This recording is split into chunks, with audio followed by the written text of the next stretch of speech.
अस्सलाम वालेकुम व्यूअर्स, मैं हूं नेशनल स्टेडियम कराची से और आपकी खिदमत में लाया हूं क्रिकेट बूम में एहसान कुरैशी। जैसा कि आप जानते हैं कि PSL सीज़न 6 जो है अब अपने एक मरहले की तरफ बढ़ता हुआ आज मुल्तान सुल्तान ने आज पहली कामयाबी हासिल की। लेकिन आज हम PSL से हट के बात करेंगे और हमारे साथ मौजूद है पाकिस्तान के साबिक कप्तान और 92 वर्ल्ड कप के हीरो और पाकिस्तान के ओपनिंग बैट्समैन जिनका नाम लिया जाता है और हमारे दोस्त Aamir Sohail. Aamir, welcome to the show. अस्सलाम वालेकुम।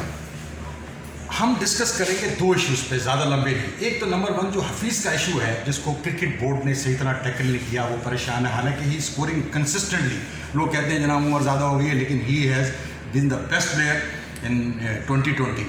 और दूसरा हमारा जो आज इशू है वो उमर अकमल पे जो कोर्ट ऑफ आर्बिट्रेशन ने डिसीजन लिया है कि उन पर जुर्माना किया है 42,50,000। उनको कहा कि आप री इंटीग्रेट हो सकते हैं दोबारा अगर आप ये पाकिस्तान क्रिकेट बोर्ड को जुर्माना दें। तो पहले हम बात करते हैं जो मोहम्मद हफीज़ का इशू है, वो बड़ा एक ऐसा बना हुआ है और वो जवाब दे रहे हैं अपने बल्ले से। उनको कोई कैटेगरी नहीं दी गई, ना A ना B ना C सेंट्रल कॉन्ट्रैक्ट में। तो आप क्या समझते हैं कि एक सीनियर प्लेयर के साथ जो क्रिकेट बोर्ड शुरू कर रहा है that is on the right track? देखिए, ये वाला सवाल जो है ये तो आपको चीफ सेलेक्टर को पूछना चाहिए, क्योंकि उन्होंने अपनी जो स्ट्रैटेजी बनाई होगी शॉर्ट टर्म, मिड टर्म और लॉन्ग टर्म, और मे बी मोहम्मद हफीज़ उसमें जो है वो आ नहीं रहे। लेकिन मैं ये समझता हूँ कि जिस तरह अगर वो स्कोर कर रहे हैं तो उनके बारे में ज़रूर सोचना चाहिए, क्योंकि अगला जो T20 का वर्ल्ड कप है वो इन्हीं कंडीशंस में हो रहा है और वो हैंडी साबित हो सकते हैं। लेकिन हैविंग सेड दैट, आपको ये चीज़ जो है वो डिटर्मिन करनी है कि क्या हफीज़ आपकी जो शॉर्ट टर्म स्ट्रैटेजी है उसमें शामिल है कि नहीं है।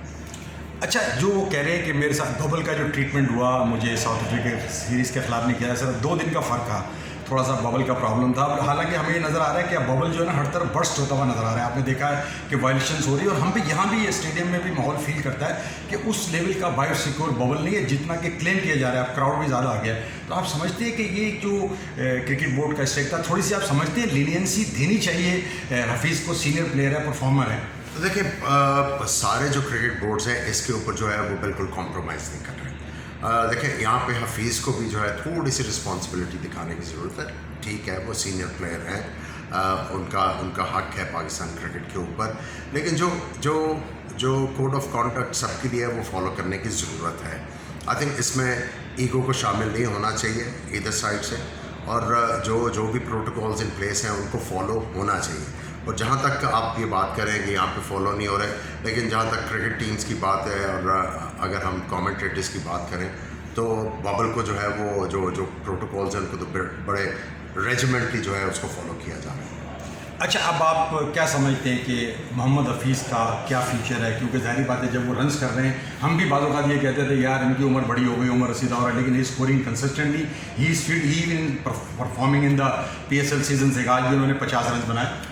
देखिए, जिस तरह वो परफॉर्म कर रहे हैं तो एक दफ़ा तो उनके बारे में सोच आएगी कि कंसिडर के लिए सोचा जाएगा कि अगर एक बंदा फॉर्म में है और उसके बाद रन्स भी कंसिस्टेंटली कर रहा है और ये हमारे लिए हैंडी साबित हो सकता है। क्योंकि मैं जो समझता हूँ कि T20 क्रिकेट को हम लोगों ने अप्रोच ही डिफरेंट तरीके से किया हुआ था। इनिशियली हम यही समझते थे कि ये सिर्फ छक्कों की गेम है, विदाउट रियलाइजिंग कि जो क्रिकेट की 200 साल की हिस्ट्री है उसमें सिर्फ 4 दफ़ा बैट्समैनों ने, मेरा ख्याल है, 6 छक्के मारे हुए एक ओवर में। जी तो ये आपको कुछ समझाता है, आपको कुछ बताता है ये वाला स्टार्ट कि छक्के सारा कुछ नहीं है। अगर आप जिस तरह हफीज़ खेल रहे हैं, जिस तरह आपने देखा कि आप आज सुहेब मकसूद खेले, पिछले मैच में जिस तरह हुसैन तलत खेले और इफ्तिखार खेले, आज रिजवान भी उसी तरह खेल रहे हैं। अगर आप कभी कभी आपको छक्का जो है मारना पड़ता है, अगर आपको अपॉर्चुनिटी मिली है तो आप ज़रूर छक्के मारें, लेकिन हर गेंद के ऊपर जब आप छक्का मारने जाएंगे तो फिर नहीं होगा। क्रिकेट जो है आज भी T20 फॉर्मेट में मेरा ख्याल है कन्वेंशनल क्रिकेट की आज भी बहुत बड़ा रूम है। तो अगर कन्वेंशनल क्रिकेट का रूम है और जो प्लेयर कन्वेंशनल क्रिकेट खेल के, रिस्क फ्री क्रिकेट खेल के कंसिस्टेंटली परफॉर्म करें, उनको बिल्कुल जो है उनके बारे में सोचना चाहिए, उसमें कोई कबाहत नहीं। ये बड़ा अच्छा सवाल। देखिए, हमने भी यही सुना था कि जो कन्वेंशनल क्रिकेट जो टेस्ट क्रिकेट में अच्छा होगा तो वो वनडे में भी अच्छा होगा और 2020 में भी अच्छा होगा। अच्छा, इसमें एक बीच में ये सवाल आता है, अभी हमारे टीमें आना शुरू हुई हैं, साउथ अफ्रीका आई, हमने उनके खिलाफ 2-0 से सीरीज़ जीती और हम T20 भी 2-1 से जीते। ये लोग कहते हैं कि ये बहुत अच्छी सीरीज़ पाकिस्तान ने जीती, बहुत लड़ाई वाली सीरीज़ जीती। कि आप समझते हैं कि हम सिर्फ घर के शेर हैं?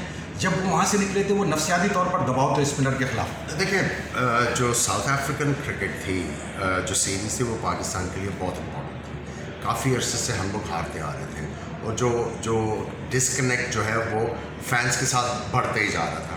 और इस सीरीज़ में जीत ज़रूरी थी पाकिस्तान क्रिकेट के लिए।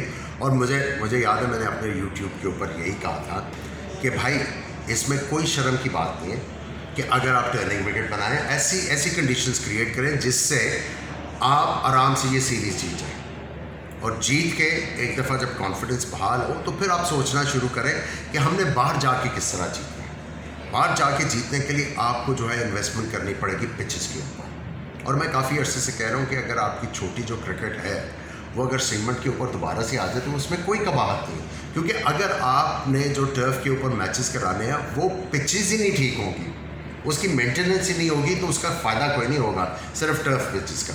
आप ये देखें कि जब पुराना ज़माना था, जो पाकिस्तान की क्रिकेट उरूज पे थी, जो हमने बड़े बड़े नाम प्रोड्यूस किए वो सीमेंट से ही बन के हुए हैं। बेशक आप उसमें बाउंस, आप उसको पूरा चिप्स ना करें, उसको हल्का सा खुरदरा करें, गेंद टर्न भी होगा, बाउंस भी होगा, थोड़ी सी ज़मीन से नीचे कर लें, वहाँ पे आपको बाउंस भी मिलेगा। और आप जो हैं, आपके जो प्लेयर्स हैं शुरू से ही वो बाउंस को डील करने में उनको आदत पड़ जाएगी और ऊपर जाके आपको बहुत फ़ायदा होगा।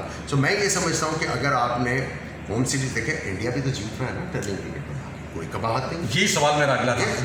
मैंने शर्म में कोई शर्म नहीं। बिल्कुल, मैं इसमें माफ़ी चाहता हूँ से इंटरप्रेशन की। अभी आपने देखा कि एक टेस्ट मैच हमारा भी हुआ था ऑस्ट्रेलिया के खिलाफ, 2 ओवर इत्तेफाक से कवर कर रहा था, 2 दिन में ख़त्म हो गया था, और ये टेस्ट मैच भी 2 दिन में ख़त्म हो गया। आपका इस पर क्या रिएक्शन है कि ये 2 दिन का टेस्ट जो अच्छा मैसेज है 2 दिन में ख़त्म होना? देखें, आपने जीतना है। अब उसमें यह है कि टर्निंग ट्रैक के ऊपर डबल एज सोर्ड थी, इंडिया भी फंस सकती थी, फंसे पहली इनिंग्स में, दूसरी इनिंग्स में आराम से स्कोर कर गए। तो आपको वेल इक्विप्ड होना चाहिए जहाँ पे भी जाए। आप देखें, अब जिस तरह हमें वरी होती है कि हमने बाहर जाके बाउंसी पिचेस के ऊपर खेलना, उसके लिए हमने अपनी जो कंडीशंस है उनको इम्प्रूव करना है।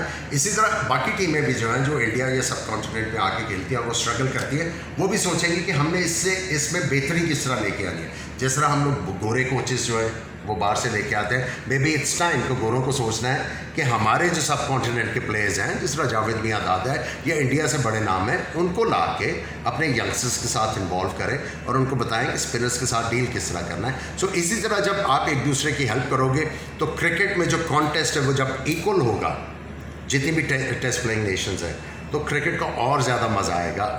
आपके और ज़्यादा फ़ैन के जो बेस है वो बढ़ेगा और क्रिकेट की बहुत बड़ी ये एडवर्टीजमेंट होगी। आपकी बातों से मुझे एक बात याद आ गई। इस वक्त रिजवान का जो है वो तूती बोल रहा है और बाबर आजम हमारे यहाँ वाहिद एक स्टार प्लेयर था, अब 2 हो गए। तो आप समझते हैं कि ये हमारे यहाँ स्टार प्लेयर्स की कमी है, एक ही नाम पे हम चल रहे हैं? देखिए, उसमें यह है कि काफ़ी अरसे से अगर आप देखें, हमारी जो क्लब क्रिकेट है वो बिल्कुल ख़त्म हो चुकी है। आपकी स्कूल क्रिकेट ख़त्म हो चुकी है। आपके जो प्लेयर आ रहे हैं जो इंटरनेशनल क्रिकेट में, वो वेल राउंडेड नहीं है। अब जब आप बहुत ज़्यादा क्लब क्रिकेट खेल रहे हो, स्कूल क्रिकेट खेल रहे हो, आप अपनी गलतियों से सीखते हो, अपने आप को इम्प्रूव करते हो। यहाँ पे अनफिनिश्ड प्रोडक्ट आती है और उसमें यह है कि थोड़ा अर्सा कोई प्लेयर रिस्पॉन्ड ना करे तो उसको बाहर कर दिया जाता है। जो हमें चीज़ सोचने वाली ये है कि पिछले कितने अरसे से हम प्लेयर क्यों नहीं बना पा रहे। अब हमें सोचना है कि हमें प्लेयर बनाने वाला जो ह्यूमन रिसोर्स है वो चाहिए। अच्छा, अब उमर अकमल पे आते हैं। उमर अकमल भी एक बहुत बड़ा पाकिस्तान के बैट्समैन है। ये जो पाबंदी लगी है, उनके ऊपर जुर्माना हुआ है, वहाँ गए, तो आपका क्या रिएक्शन है कि उनको 42,50,000 दे के वापस आना चाहिए, इंटीग्रेट होना चाहिए? बिल्कुल, अगर वो अफोर्ड कर सकते हैं उनको देना चाहिए। और अगर वो गलती पे थे तो उनको अपनी गलती जो है एडमिट करनी है सबसे पहले कि मैं गलत था। अगर वो अभी भी ये सोचते रहेंगे कि मैं ठीक था, चाहे वो गलत नहीं भी थे, अब उनको अपने आप को ये बताना कि मैं गलत था। जब अपने आप को ये बताना शुरू करेंगे कि मैं गलत था, तब जाके इम्प्रूवमेंट आना शुरू होगी। अगर आप वही कहेंगे कि नहीं मैं तो गलत नहीं था, तो फिर आपके एटीट्यूड में चेंज नहीं आएगी। बड़े टैलेंटेड प्लेयर हैं, इसमें कोई शक नहीं है, अपने टैलेंट को ज़ाया किया हुआ है फॉर द रॉन्ग रीजंस। मेरा ख्याल है कि अपने आप को बताने की ज़रूरत है कि भाई अगर मुझे क्रिकेट से मोहब्बत है तो उसके लिए मुझे काफ़ी ज़्यादा चीज़ों को जो है वो प्रूव करना पड़ेगा। अभी उनमें क्रिकेट मेरा ख्याल है काफ़ी ज़्यादा बाकी होगी, तो उनको इन चीज़ों के बारे में सोचना है, लाजमी सोचना है। आखिरी सवाल है, मिसबाह-उल हक और वक़ार यूनुस का क्या फ्यूचर देखते हैं? ज़ाहिर बात है सीरीज़ तो वो जीत गए, लेकिन उनको प्रेशर था पिछली सीरीज़ में। देखिए प्रेशर तो बहुत ज़्यादा था, लेकिन उनको वही मैं चीज़ कह रहा हूँ कि सबसे पहले जब आपको जॉब एक्सेप्ट करते हैं तो आपने अपने आप से पूछना है क्या इसको मैं जस्टिफाई कर पाऊँगा, इसके साथ जस्टिस कर सकूँगा, फिर आपको जॉब एक्सेप्ट करनी चाहिए। अब उनको काफ़ी ज़्यादा टाइम मिल गया और ये जीत भी उनके लिए बड़ी इंपॉर्टेंट थी, ये भी मिल गई।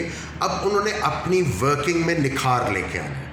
देखिए वक़ार यूनुस को बहुत ज़्यादा चांसेस मिल चुके हैं बेशक। अब वक़ार यूनुस को अगर इतनी दफ़ा मुख्तलिफ क्रिकेट बोर्ड्स ने मौका दिया है, अब उन्होंने अपना भी जो है वो इन्फ्लुएंस दिखाना है ग्राउंड के ऊपर कि देखो इसको मैंने सिखाया, क्या बॉलर बन गया।